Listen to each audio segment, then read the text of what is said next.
Olá, boa noite, tudo bem com todos, irmãos e irmãs da catequese? Bom, tô fazendo esse vídeo, tá?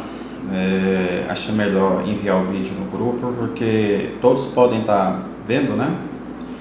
Participando também, porque pelas lives já tinha uma quantidade muito pouca de pessoas participando conosco, comigo, com a minha esposa. Bem menos da metade, né? E eu sei da correria de cada um, todo mundo temos uma correria, já é complicado, né? Segunda-feira, 7 horas, com uma catequese, a gente temos que deixar as nossas coisas para estar buscando um pouco a palavra e o conhecimento de Deus, tá? Então estou gravando esse vídeo agora segunda-feira, tá? Às 16h29, logo mais à noite eu vou estar enviando esse vídeo para vocês. Não quero que seja muito grande, tá? Para estar um pouquinho com vocês, se tiver algum feedback, qualquer coisa, podem mandar, tá? Alguma questão. Então vamos iniciar, para ser breve, né? Ave Maria, cheia de graça, o Senhor é convosco. Bendita sois vós entre as mulheres, e bendito é o fruto do vosso ventre, Jesus. Santa Maria, Mãe de Deus, rogai por nós, pecadores, agora e na hora de nossa morte. Amém. Glórias ao Pai, ao Filho e ao Espírito Santo, como era no princípio, agora e sempre. Amém. São Miguel, interceder por nós. Bom, estamos no mês de junho, né? Mês passado, vocês observaram que mês de maio, mês de Nossa Senhora, batemos bastante na tecla a devoção a Nossa Senhora, né? Nossa Mãe, querida e Rainha do céu e da terra. Logo mais na nossa catequese, quando conseguimos dar sequência, vamos explicar um pouco mais, buscar um pouco do entendimento com Nossa Senhora a devoção, tá? Temos os dogmas marianos também, que deve ser também bem explicado e entendido, tá? Bom, passado o mês de maio, Nossa Senhora, quem pôde acompanhar, a gente mandamos praticamente quase todos os dias a leitura de Nossa Senhora, né? A leitura Um Mês de Maria, né? É um livro muito bacana, meditando com Nossa Senhora. Eu acredito que quem meditou todos os dias teve um grande proveito. E agora chegamos ao mês de junho, perdão, tá? Porque semana passada não deu para ter gravado esse vídeo, tá bom? Então estamos gravando. Então, mês de junho é o mês consagrado ao Sagrado Coração de Jesus. Esse mês de maio era o mês de Nossa Senhora, mês de junho é considerado, temos essa consagração ao Sagrado Coração de Jesus, nosso Senhor. Eu quero estudar um pouquinho mais sobre isso, até para dar um pouco mais de detalhes sobre essa questão também, tá? Eu quero gravar o próximo vídeos sobre isso. Tanto que temos a festa do Sagrado Coração de Jesus na nossa capela, né? Que participamos da capela da Medalha Milagrosa, a capela do Sagrado Coração de Jesus e de Santa Teresa de Calcutá. São capelas que pertencem à matriz São Cristóvão. Então, se vocês acompanharem nas redes sociais, o pessoal da comunidade Nova Aliança, o nosso pároco, o Padre Darley, já está anunciando a festa, tá? O Sagrado Coração de Jesus, né? Não será algo tão normal como os outros anos por conta da epidemia, tá? Mas vai ter comida, quem puder comprar, tá? Participar lá, retirar a comida, né? Logicamente vai ter todos os cuidados devidos, né? Mas não vamos deixar, né? Na semana do Sagrado Coração de Jesus, a igreja estará aberta para visitas, tá bom?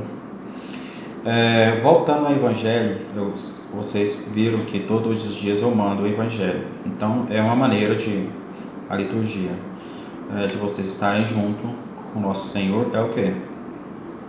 Todos os dias temos a liturgia do dia, leitura, sempre uma primeira leitura, um salmo responsorial e o Evangelho do nosso Senhor.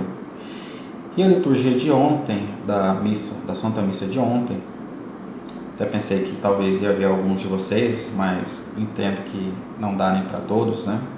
Mas esperamos, eu e a Rose, minha esposa, esperamos ver vocês, tá? Na liturgia de ontem foi dedicado à festa da Santíssima Trindade, né? Dedicado à Santíssima Trindade. Inclusive ontem eu respondendo fiz uma pergunta ontem, uma postagem do padre que eu sigo lá na Bahia, e tive algumas respostas muito boas, uma homilia muito bacana, explicando um pouco o que é a Santíssima Trindade. E eu acredito que quem quiser interessar, eu mando o link, tá, no grupo, tá bom? Explicando a simbologia da imagem, uma simbologia de 3 anjos, né? Então aquilo me chamou a atenção na questão da nossa liturgia, e eu não sabia como funcionava muito bem a simbologia daquela imagem. Mais tarde eu posso até mandar essa imagem para vocês. E tem uma homilia excelente do padre. Se vocês tiverem interesse, eu acabo mandando para vocês, tá? Tá. Eu acho muito importante quem quiser buscar sobre o tema de ontem, da Santíssima Trindade, né? Santíssima Trindade, que é Pai, Filho e Espírito Santo, que é um Deus em 3 pessoas distintas, tá bom? Então, nosso Deus, ele é na pessoa do Pai, na pessoa do Filho, que conhecemos, nosso Senhor Jesus Cristo, e na pessoa do Espírito Santo, do Divino Espírito Santo, né? Então, teoricamente, para se mostrar, até numa catequese para crianças, existe uma maneira de fazer. Colocamos 3 velas, né? Uma ao lado da outra, e cada vela representando uma pessoa da Santíssima Trindade, o Pai, o Filho e o Espírito Santo. E se une essas velas formando um único fogo, né? Mostrando que é um fogo só, ou seja, um só Deus em 3 pessoas, tá? Nós acreditamos, cristãos, católicos, apostólicos, romanos, na Santíssima Trindade, que é esse 3 uno e trino, tá bom?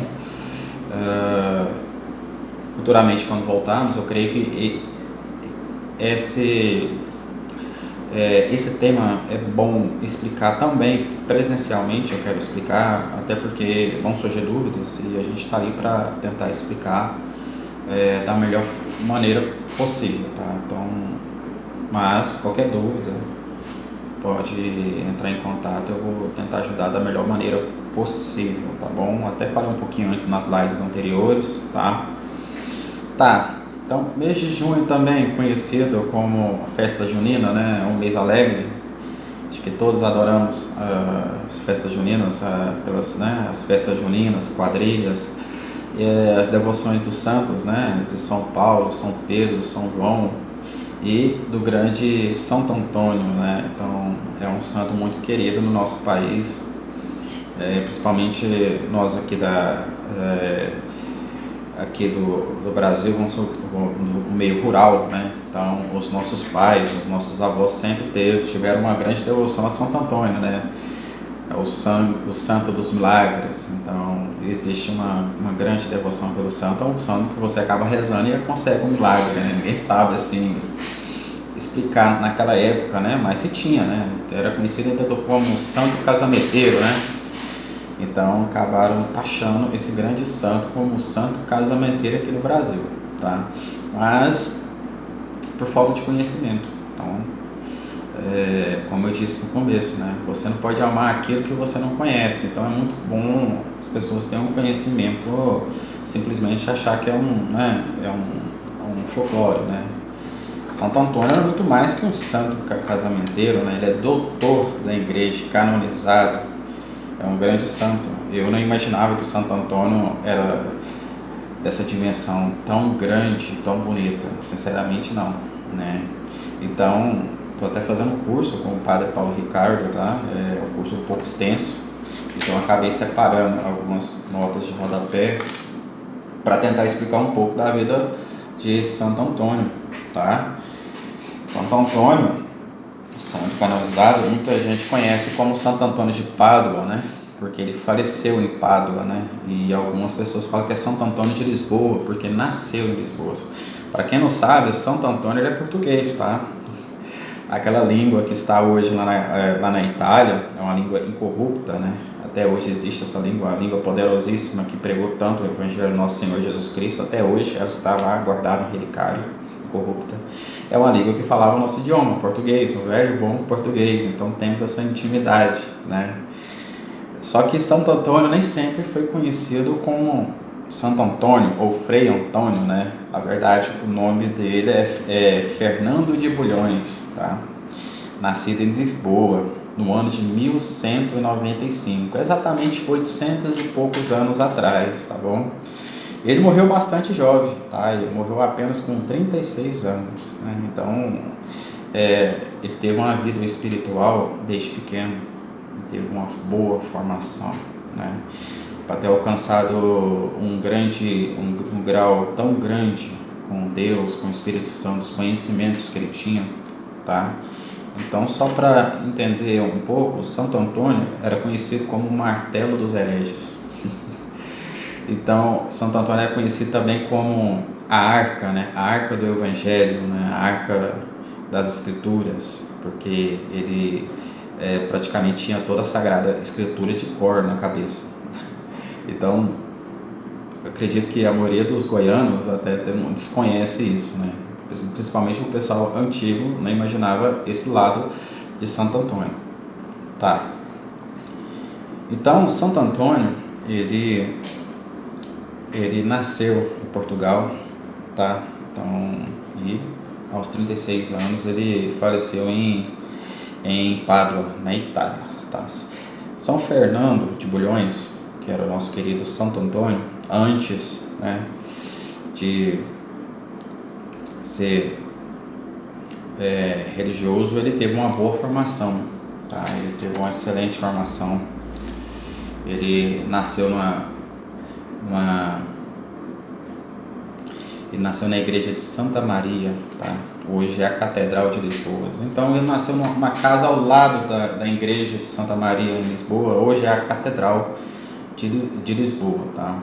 Então, só para entender um pouco, naquela época, quando Santo Antônio nasceu, era uma época um pouco conturbada, tá? Então, naquela época, existia uma península ibérica, né? Que tinha um califado. Então, tinha os reinos, né? Os reinos um pouco divididos ali e existia várias guerras, né? Então, não era como as pessoas conhecem hoje, tá? Portugal, Espanha, Marrocos, França ao norte. Não, naquela época era um pouco diferente as coisas, as rotas comerciais, tá bom? Então, um pouco ao norte tinha o reino de Portugal, tá? Logo ao lado tinha o reino de Leão, de Castelha, de Navarra e Aragão, né? E um pouco acima, já próxima da França, existia outro reino. E abaixo de todos esses reinos que eram cristãos, e embora eles guerreavam muito entre eles por rotas comerciais e tudo mais, existia um califado, né? Que era hoje, né? Muita gente fala que esse califado são os árabes. E hoje estão basicamente depois do mar, eles estão ali no Marrocos. Mas naquela época não, naquela época eles já tinham avançado. Naquela época eles estavam hoje como se fosse a Sevilha. Hoje a Sevilha é Espanha, mas naquela época a Sevilha era o califado daquela península ibérica, né? Então os muçulmanos, todos os muçulmanos ocupavam praticamente todo o sul da França e um sul de Portugal, como conhecemos hoje, entendeu?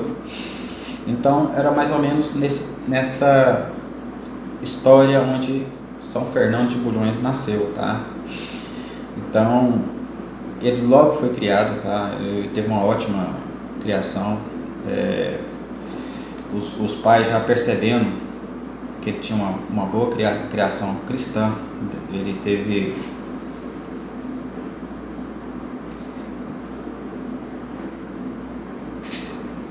foi criado, logo ele foi para, me perdi um pouco aqui perdão aqui, tá? Ele foi criado, ele virou um cônjuge, né, de Santo Agostinho, tá? Então ele acabou virando um cônjuge lá.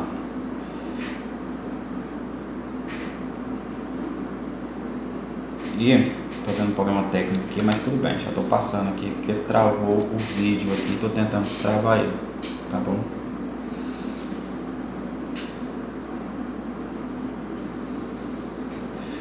Então, retomando aqui, me perdi um pouco aqui, tá?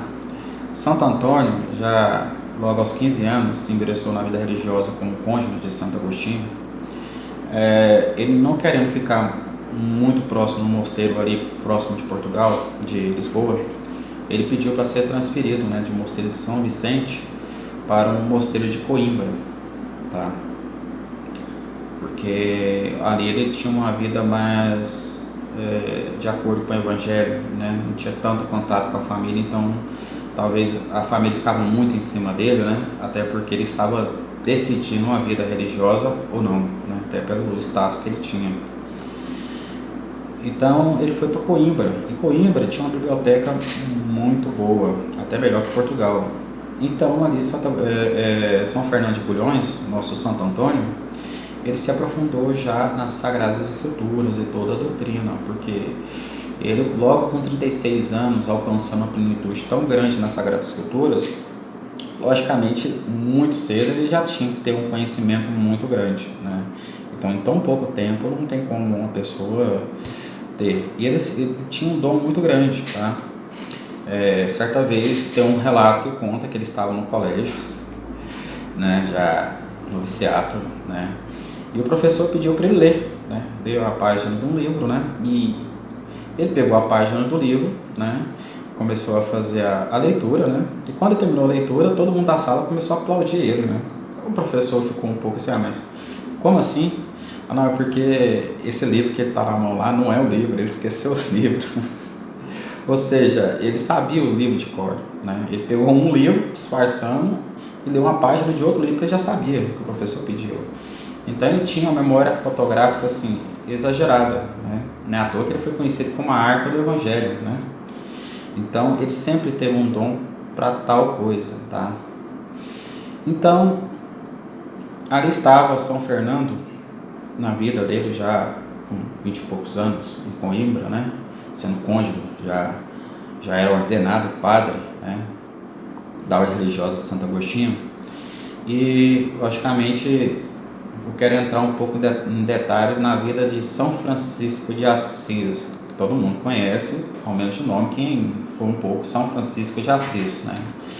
Por que eu quero entrar em contato? Porque as histórias deles se entrelaçam, né? A história deles tem esse entendimento, né? Então, quero entrar um pouco em detalhe na história de São Francisco. Para quem não sabe, eu também não sabia, fiquei um pouco surpreso, mas São Francisco de Assis ele nasceu no mesmo ano que Santo Antônio, né? Então eles tinham a mesma idade, né? Lógico, São Francisco nasceu em Pádua, na Itália, né? E Santo Antônio já aqui em Portugal, né?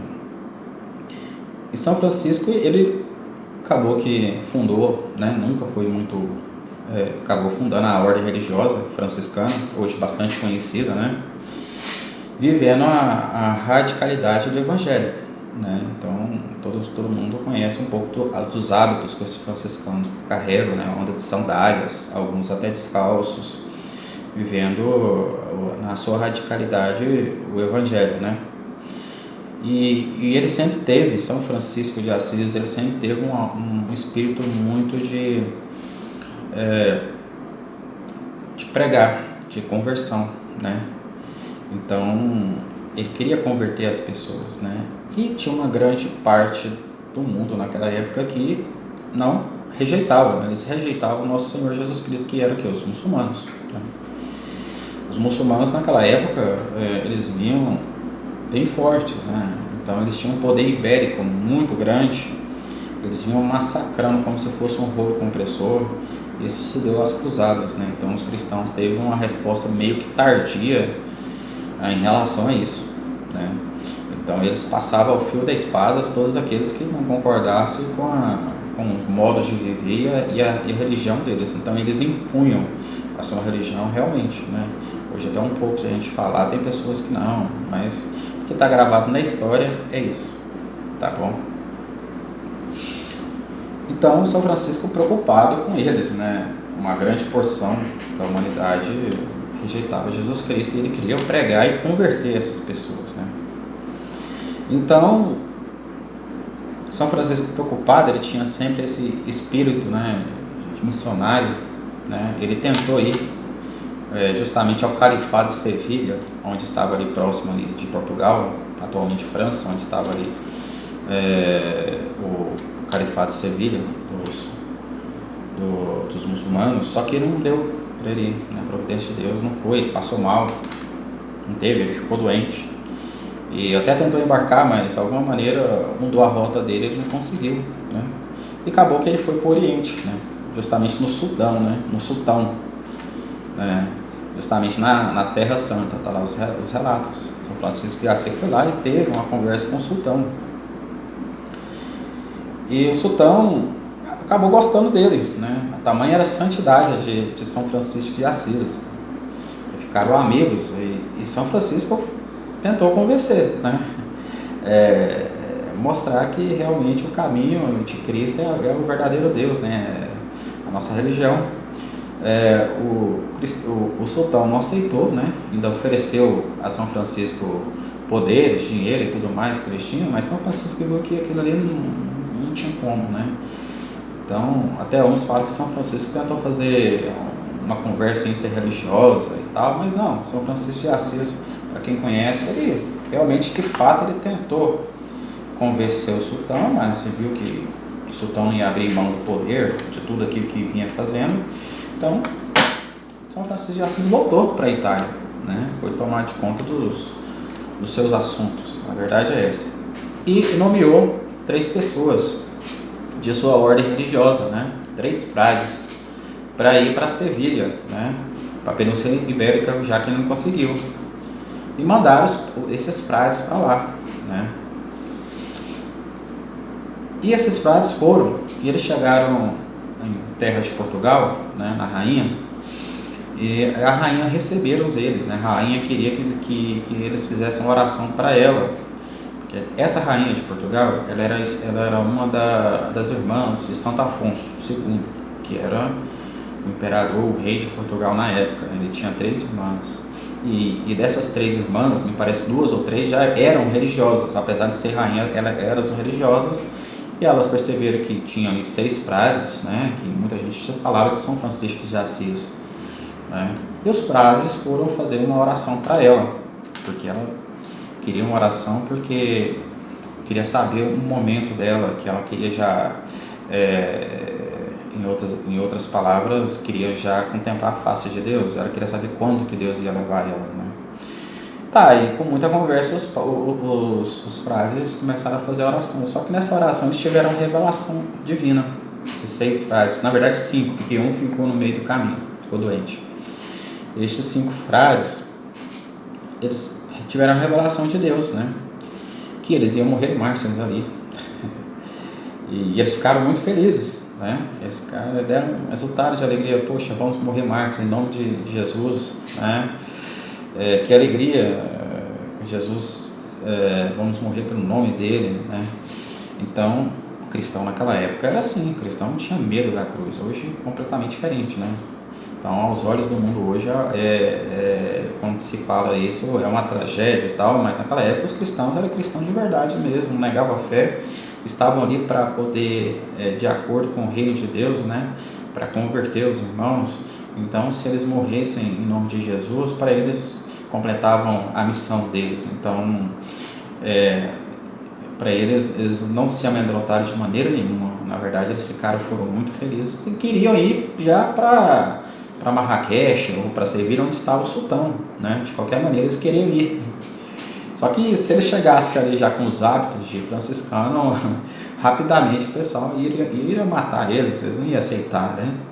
Então eles colocaram uma rota comercial para ir para o Califado, né, a Sevilha, só que falou, não, te levamos, só que desde que vocês tirem esses hábitos, né, e tiraram os hábitos, eles foram como leigos, né, esconderam os hábitos deles de franciscano na capanguinha e colocaram a roupa normal e foram, né.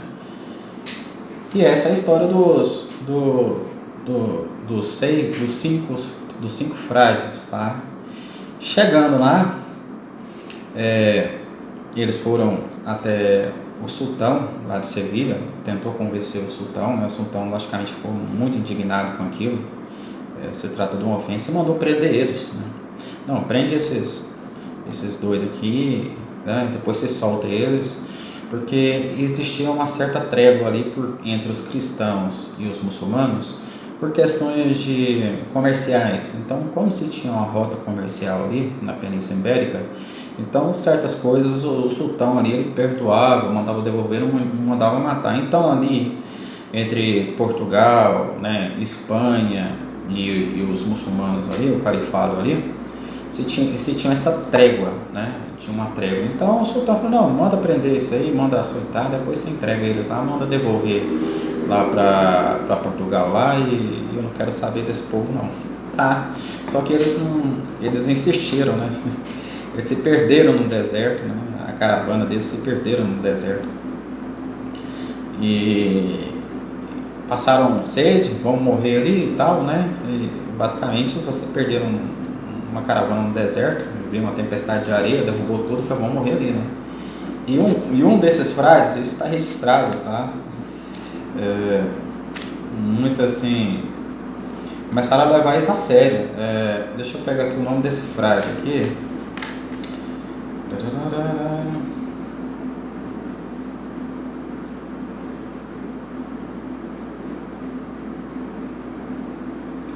Bernardo, o frade Bernardo, né?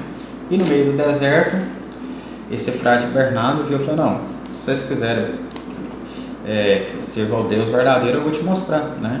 Fez um furo no meio do deserto e saiu água. E todos beberam água e encheram seus cântaros de água, né? Agora fecha a água. Ele mandou fechar a água e a água fechou.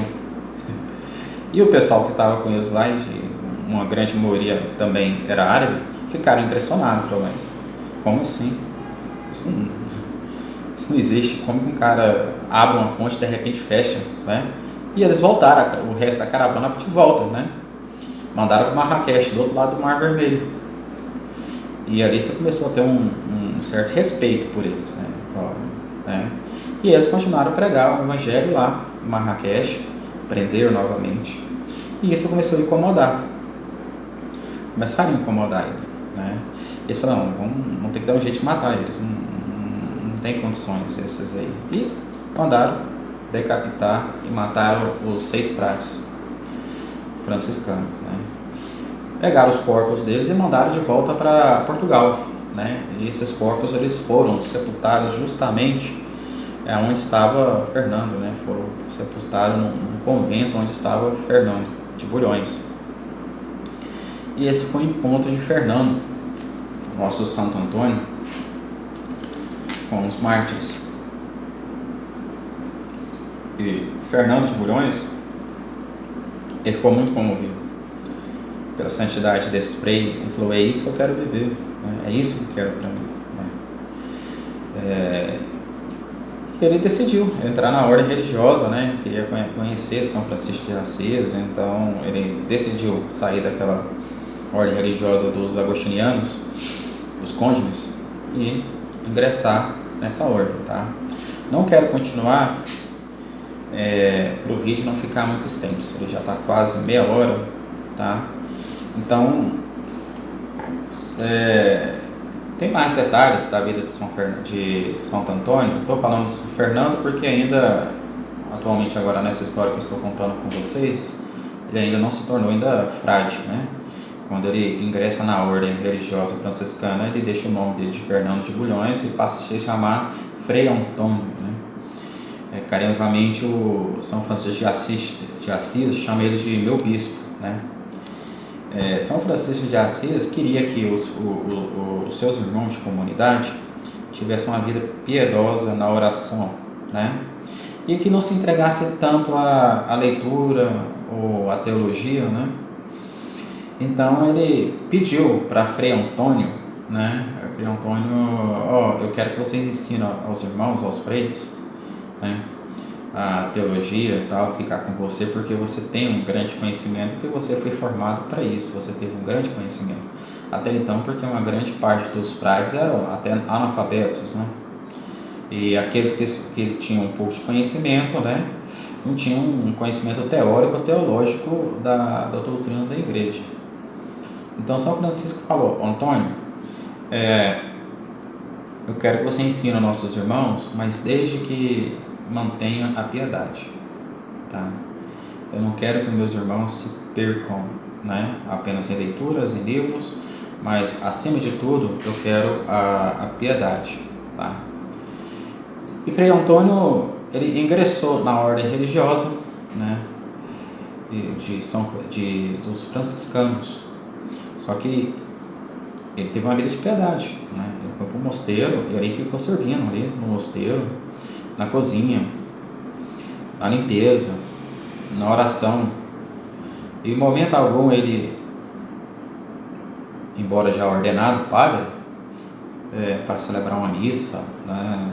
Fazer uma homilia, porque o dom de São Fernando era justamente a palavra. Isso era inconcebível, era o dom que Deus deu para ele, que até hoje a língua dele é um relicário, ela é incorrupta, né? Então, para se ter uma ideia que o nosso Santo Antônio era o martelo dos hereges, então ninguém poderia dialogar com ele, né? Porque sempre ele ia encontrar a solução e atestar a nossa fé, né? Então, ele era como se diz, um Santo Agostinho dos nossos tempos mais novos, né? Então tá, eu queria, semana que vem eu quero terminar um pouco para falar de Santo Antônio, tá bom? Então, Santo Antônio nasceu em Lisboa, tá? Faleceu com 36 anos, tá? E, para quem não sabe, logo um ano depois ele foi canonizado, tá? Em si, acho que ele foi o único santo da igreja que logo em um ano ele conseguiu a sua canonização devido a seus sermões escritos, aos milagres que ele fez, tá?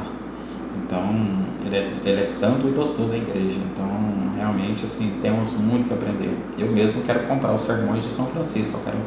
Vou achar esse livro em alguma editora e quero comprar. Eu acredito que vai ser de grande aprofundamento, tá? E conhecimento para mim, né? Para todos, tá bom? Então, desculpa, me perdi um pouco aqui, mas travou um pouco o vídeo aqui, eu tive que mexer e as minhas anotações, né? Mas espero melhorar um pouco, tá bom? E eu e minha esposa mandamos um grande beijo para vocês, tá? Um abraço para cada um. Esperamos estar em breve com vocês. Sinceramente, nem eu pensei que ia sentir tanta saudade, né? Porque é muita entrega que a gente tem, já tem um pouco terceiro, quarto ano, servir na medalha milagrosa, na catequese, e Deus nos chamou para estar aqui, né, para ajudar vocês da minha maneira. A cada dia eu tento melhorar, né, na vida de oração, na leitura, para tentar ajudar melhor, fortalecer também e até eu também poder